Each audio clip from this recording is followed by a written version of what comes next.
Now, Sports Talk with Brodes. Here's Hunter Brody. What is going on, everyone? Welcome on into Sports Talk with Brodes. I want to touch more on that Sixers-Portland game, and I do want to start with Ben Simmons because I don't know if my message got across the right way, and I don't think I necessarily explained it perfectly, and I feel I always have to do this, although I'm repeating myself and I sound like a broken record, to put me in the category of someone who just despises Ben Simmons. That's unfair. I know that Ben Simmons has 10 elite skill sets. When you look at all of his skill sets, I guess it's one skill set, but when you look at all of his intangibles, he is elite in so many areas. That doesn't mean he can't irritate me. That doesn't mean I can't be bothered by him. That doesn't mean he can't annoy me.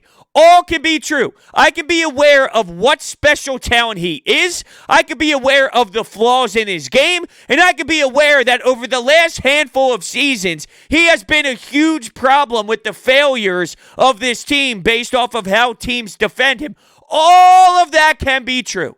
Now, with that being said, where I am disconnected with some of the Ben Simmons supporters after the game against the Portland Trail Blazers is this.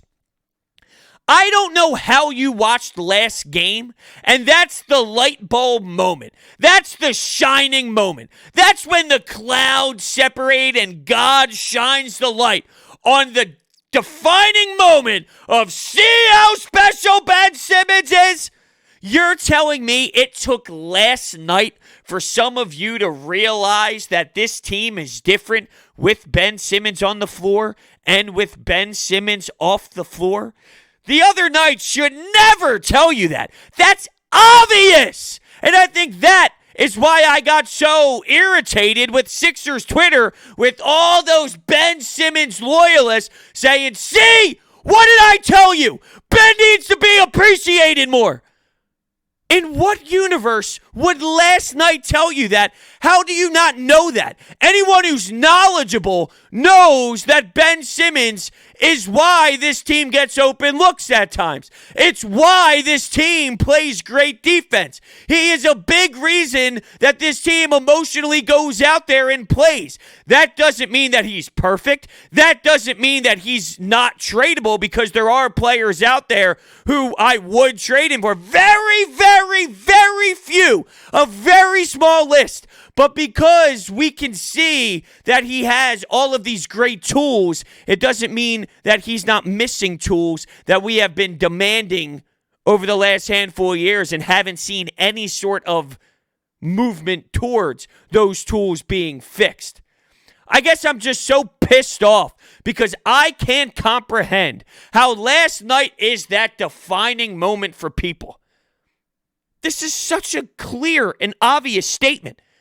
This team with Ben Simmons has a different identity than when this team doesn't have Ben Simmons. Okay, thank you. Thank you for sharing that wonderful knowledge. Thank you for explaining to me how having an all-star on your team would make you better than not having the all-star on your team. And oh, by the way, no one's really talking about this, but what did you expect when Seth Curry was your starting point guard and Furkan Korkmaz was in the starting rotation? How did you think this offense was going to run? Everyone's stressing that, well, guess what? This team looked so poor offensively and no one could truly do anything, and it looked like everyone was standing still. Well, the damn coach didn't put out one point guard. Seth Curry's not a point guard. Now, he could maybe put the ball on the floor once in a blue moon, but you started the game with zero, and I mean zero, legitimate ball handling facilitators. What did you expect to happen? You don't have the personnel to have this guy step in and then be your traditional facilitator because the coach didn't elect to do that. Now, you could have put Shake Milton out there, and I don't think that Shake Milton is some world beater, especially right now, but he's definitely a better option. So how come I don't hear people really ripping and destroying this coach for going with such an ugly, brutal starting lineup that made no sense whatsoever? I don't know what you should have anticipated. Well, no, I do know. poor, sloppy offense where everyone was standing around. That's what you should have anticipated when you saw that Seth Curry, who's been playing horrendous, and Furkan Korkmaz slid in to your backcourt as your starters. Yeah, it got me all fired up. We got into a heated debate on the Sports Bash on Friday's show about it. Because there's so many people out there that are trying to prove that Ben Simmons, needs to be here, and Ben Simmons can't be moved for anybody. And I am fully aware, because I brought this up before, it's like politics, right? The left side, there's an extreme side. The right side, there's an extreme side. So there's people that are on the extreme of Ben Simmons' support are trying to shove it in the face and shove it in the mouth, shove it down the throat of the guys who are on the other side, men and women on the other side, that can't recognize his strengths at all and only recognize the weakness, while I recognize both. I recognize how amazing he is, and I recognize how I think what he doesn't do is the difference in this team making the next step or not. And there were a lot of people calling me a hypocrite, because when Ben Simmons plays without Joel Embiid, I get on Ben Simmons for not helping this team succeed and get a victory. But when Joel Embiid plays like he did last night, and Ben Simmons wasn't able to really operate, when Joel Embiid plays without Ben Simmons and he doesn't get the job done, I don't put as much criticism on him. Well, I think it's pretty obvious, right? I don't think that this needs a lot of description and a lot of detail. One man scored 31 points out of 57 in the first half and kept you tied. Now, he fell apart in the second half and it wasn't as strong, but you can only, what do you want, 31 more points in the second half? It's only obvious that was going to happen. He was going to cool down to some degree. You went to him every single damn possession. The other side, though, is Ben Simmons giving you 5 personal fouls and can't even play in the game. Or he gives you 3 field goal attempts. Yeah, he might give you 7 assists or so, but that's not good enough. If Embiid gave me 16 last night, then I'd rip into him. But if Ben Simmons, in a loss without Joel Embiid, gave me 18 points, 9 rebounds, 9 assists, you think I'm going to criticize the man? No. The answer is no. So if Ben Simmons gave me equivalent to what Joel Embiid did in his own style game, obviously that wouldn't be 31 points. That wouldn't be some miraculous first half. But if he gave me 18, 9, and 8 or something, which is equivalent to what Joel Embiid gives you, I'm putting it on a scale, of course, then I don't rip the guy if the team fails on a night without Joel Embiid. This team needs both guys. No one's denying that. This team needs both guys. If you don't have Joel Embiid, good luck. You're screwed. You're going to get annihilated when it matters. And if you don't have Ben Simmons, you're going to get swept in the first round. That's obvious. But you can look at it objectively both ways. You can support Ben Simmons and credit him and love his facilitating, love his passing. But deep down, still witness that there's something missing. And that's something missing. Regardless of you want to talk about spacing and you want to talk about actually having guys who can shoot, that downfall of his game, it can really crush this team. And one of the points that was brought up on the Sports Bash today is Seth Curry's just an average to good guy. Danny Green is just an average to good guy. But Ben Simmons and the way that he passes the rock, it makes them above average players. It makes them better players. And I don't think that that's an awful take. I think that that's realistic. The way Ben drives, the way Ben goes to the rack and people suffocate on him, that opens up the surrounding pieces more. But we were kind of going back and forth on this, and I once again, I'm going to look big picture here. If I'm the opposing coach in a playoff series, and you see Ben Simmons driving the rack or even posting someone down. Sometimes he posts guys down, and then he waits, and then he kicks out when somebody helps to give help defense, or maybe they try and double him to throw a look at him. He'll kick out to a corner 3, and maybe they pass the ball around the perimeter, or the shooter elects to shoot the shot. If I'm an opposing team, at least to start, I'm not saying it's going to work forever, but at least to start, Ben, keep attacking me. Keep coming down low. Keep trying to score. Force the worst scorer on the team, the worst offensive player on the team, to make the buckets. Don't send that help D.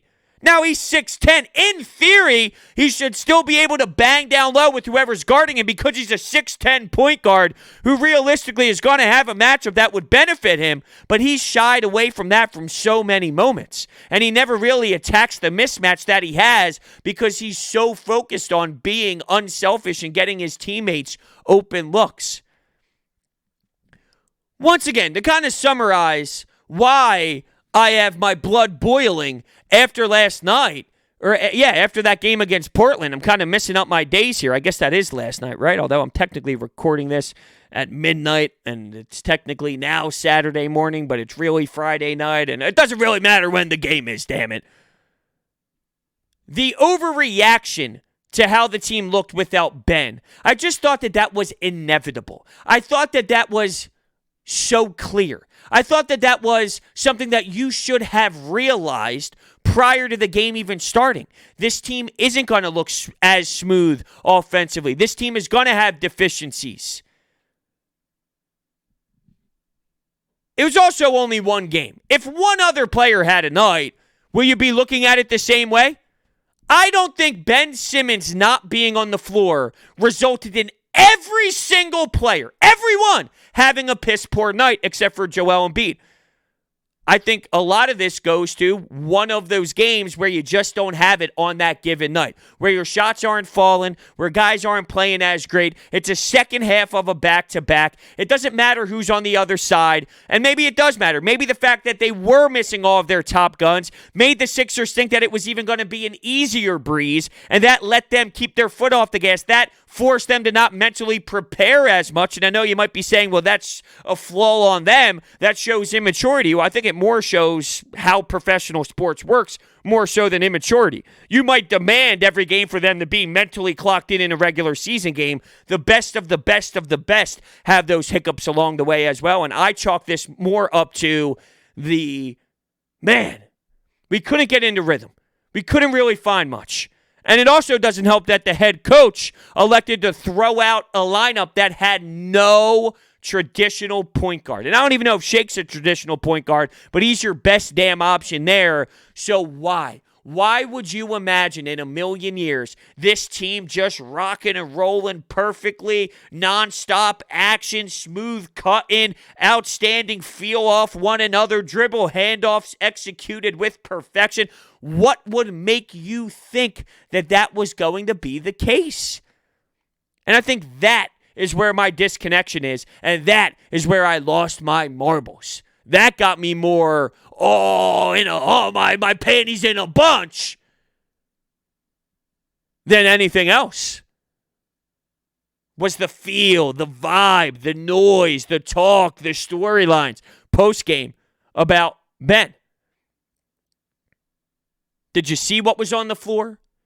Did you see what they had? Oh, but Brodes, that should be better than what Portland had, so it's no excuse. So what? Stop. Let's look at this objectively here. They lost a basketball game. A lot of guys weren't really playing strong. And Ben Simmons plays a role in that. Listen to me. Ben Simmons plays a role in that. But the players also miss shots that they normally hit. And there were times where they looked out of whack for sure.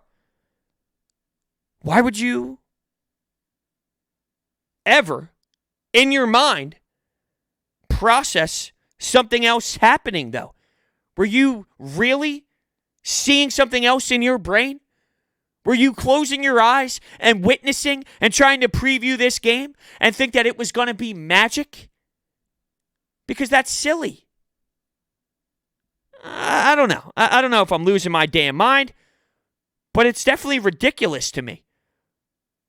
I'm not gelling here with majority of the people, and I'm okay with that. Sometimes I feel better about myself when I don't gel with the majority. Sometimes I like being against the majority because sometimes, the irrational, it starts a little community, if you will. And I don't like to be in that community. I'll tell you that for free. Speaking of being in a community, you want to be in the DraftKings community, I guarantee it. The 55th Super Bowl is this weekend. 55, and a game this big deserves a big prize, not just some trophy. And DraftKings, the official daily fantasy sports partner of Super Bowl 55, has up to $55 million in total prizes up for grabs with their Super Bowl prediction pool. How's that for big? All you have to do to get your share of these huge prizes is enter DraftKings free Super Bowl prediction challenge. Once you submit your picks, you will get a free instant prize up to $25,000. And if you have the most predictions correct, you can win the top prize of $1 million. Download the DraftKings app now and use promo code Brodes to enter the free $55 million Super Bowl prediction challenge. Everyone gets an instant prize up to $25,000 just for playing. So use promo code Brodes now and enter the free $55 million Super Bowl challenge only at DraftKings, the official daily fantasy partner of Super Bowl 55. Terms, conditions, and eligibility restrictions apply. See DraftKings.com for details.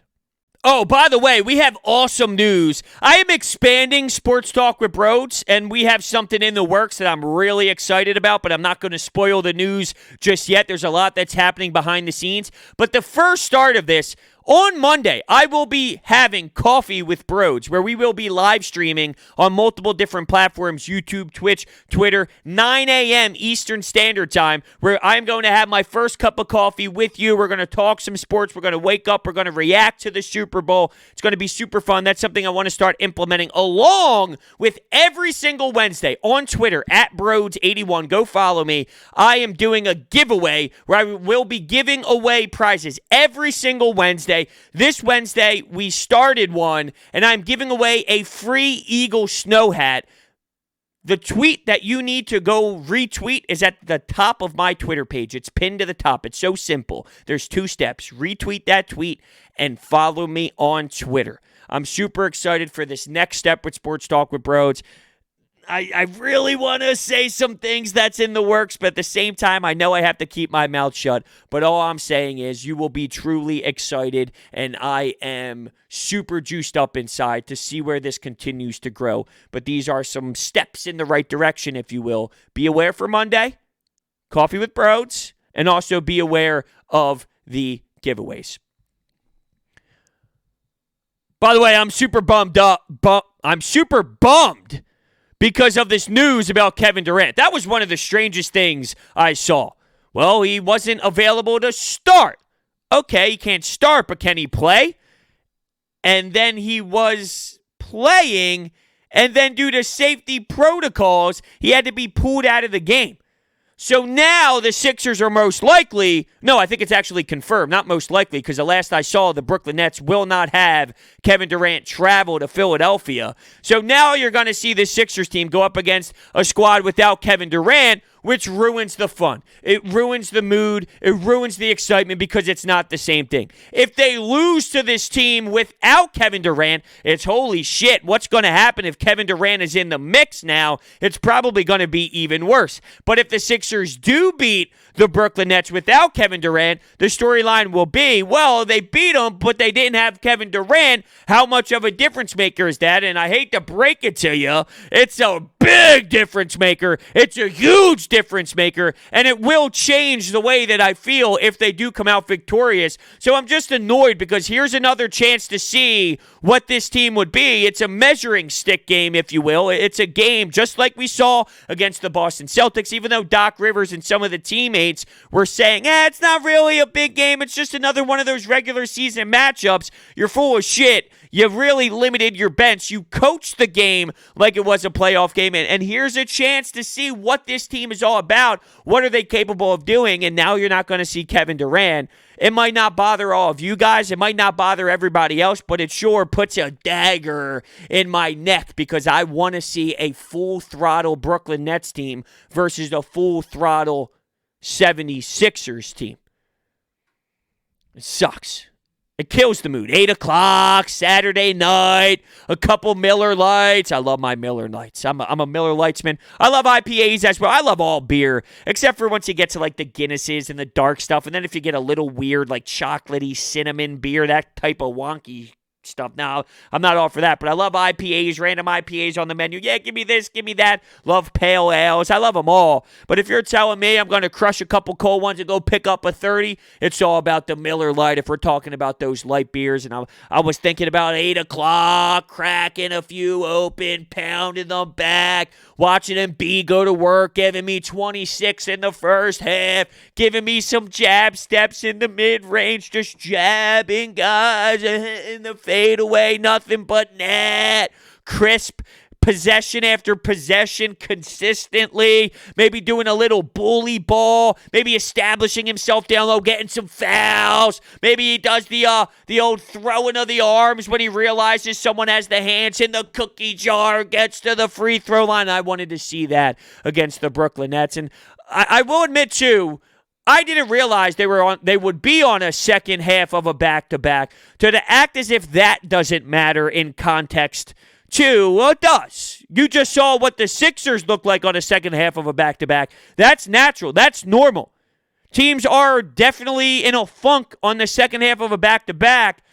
Especially, it's not like they played some bum team and then flew to Philadelphia. They're playing the Boston Celtics. So they played a highly competitive game and then go into Philadelphia afterwards. There's just so much that would have mattered in context of my takeaways against this Brooklyn Nets team. But we'll see how it all plays out. There's obviously enough talent out there on the floor to still have somewhat of a measuring stick game, but let's be realistic. This is a bummer, and it's not what we wanted. If we could choose, it would not be this way. Hey, what's up, Brodes? Brutal loss to Portland tonight. I think that it was just one of those nights, man, we couldn't throw a pea in the ocean. And with the shooters, that's just going to happen. We're going to have to live with that. Throw this game away. Nothing really redeemable about it.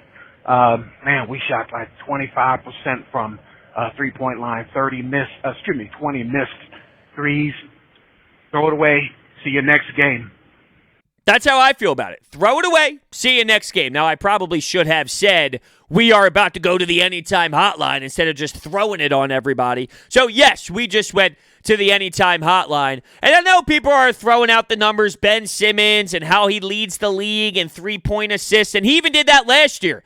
He did, with a team that could barely shoot. Al Horford, Josh Richardson, Furkan Korkmaz was one of your most important pieces off the bench when it came to spacing. He was being the sixth man at times because you had no shooters, and Ben Simmons was still leading the league. So it is evident. Nobody is denying that Ben Simmons gets these players three-point looks better than most, if not anyone, in the league. Once again, that is great. That is fantastic. There is a hole, a monster hole in his game that can still cause a problem where I shouldn't shun that away just because he helps this team out with the three-point shooting. I still thought last night, though, I think they went 0 for 10 in the first half, and then they went 0 for 13 before Danny Green ended up hitting a three in the corner. Look, of those 13, there were hittable threes where the guys just flat out missed. Without Ben Simmons playing an impact on that specific play, those players who normally hit threes flat out didn't. Seth Curry had 0 points with Ben Simmons in the lineup before. He has been straight up off. He has been not good enough. And yeah, COVID, not feeling well, that seems to all be a part of the equation for Seth Curry. But Seth Curry had a night where he had 0 threes and he wasn't his true self, even with Ben on the floor. So that obviously can still be a thing with him off the floor and with him off the floor. I just don't think everyone playing bad is on one person. That's too simple. That's too easy. That's first level thinking.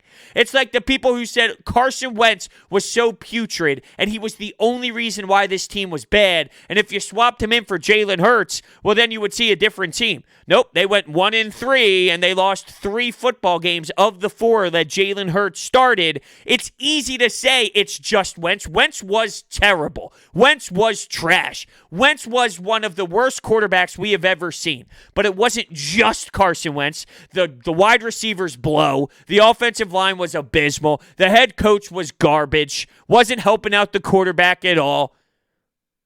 That's how I feel about this Ben Simmons conversation. You think the team played everyone except for Joel Embiid played bad because of one person.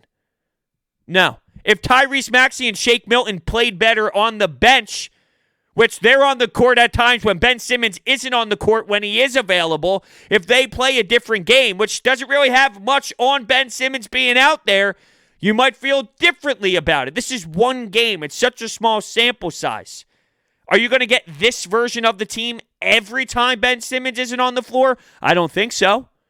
We've seen this team make great runs in spurts when Ben is off the floor, when the bench is in, when it's late third quarter, entering the fourth quarter, and then maybe the starters come back into play. We've seen these bench guys work and be smooth without Ben Simmons on the floor. They actually are a key part of this team at times, coming out victorious. Long term, it's not obviously sustainable in terms of going to win a championship, but during a regular season game or so, it's not going to be this garbage every time. Hey, bro. Really tough loss today. Well, tonight. It's really disappointing. Joel Embiid plays like that after injuring himself, coming back, going off. And it really looked like the rest of the team was non-existent. Portland got whatever they wanted. Really disappointing. And knowing what we got next, Saturday night versus Brooklyn, really disappointing.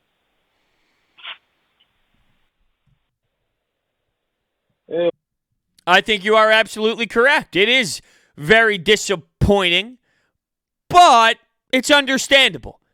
And that's how I see it. I didn't want this to happen. I'm not thrilled. I'm not jumping up for joy. This isn't what I would have chose if I could choose the outcome of the game. But I also watch basketball every single year. I watch a lot of teams around the league. I see these really talented teams just have one bad performance where it looks ugly, it's sloppy, guys can't get into a flow, and you're missing your shots, and maybe you're being lackadaisical with the ball, and you're standing around more than you normally do, more than you're accustomed to. I see this all around the league. It sucks. And you mentioned Joel Embiid and that injury. Pretty remarkable, no? That this is where we are with Joel Embiid, the big growth that we are seeing to the point where he has a hyperextended knee and he's not shut down for the rest of the game and hell for the rest of the week, hell for the rest of the month, hell for the rest of the 3 months, and then you just wait for him to come back when the playoffs start. That's what we are used to. That's what we've seen for so many years. The fact that happened, and the replay looked so bad. The replay made me cringe a bit and get those goosebumps running down my spine. It made me feel uncomfortable. It looked that brutal of a situation. The knee went from side to side and it shifted, and we've seen so many gruesome injuries, and you know the 3-letter term I'm thinking about. We've seen that happen to a lot of athletes in a very similar situation. So for him to come back out, battle through, and give you 31 first half points, I feel like I'm dreaming. And I feel like I'm dreaming when I watch the guy play. Appreciate this. Seriously. Sit down, watch him play, and watch him every possession. Even if he doesn't have the ball, watch him off the ball, watch him defensively, watch him with a magnifying glass. So you can really appreciate what we are witnessing and what we have here in Philly. I know it's starting to become more recognizable because it is every night. But if you set your eyes on him, you get a different feel, a different tone than if you just watch the game of basketball and you see Joel Embiid score 31. Watch him. Seriously dissect him. I'm not talking casually. I'm talking studying him. It'll put a bigger smile on your face. You think you have a smile now? Hey, Brodes. Love your stuff. Been watching for a little over 2 years now, but I've never been so voraciously pissed off to call in. The three-point shooting package that you were talking about, well, wasn't working tonight, that's for sure. It might feel otherwise, but the stats speak for themselves. We're no better from three than we were last year. And you can say all you want about Ben's offensive stuff, but he makes his mark in the defensive end. He's basically another Thibault defensively in that Pacers game, and he grabs boards. He might not be as good, but he's just as irreplaceable as Joel Embiid. Yeah, I think that Yes, I think that is.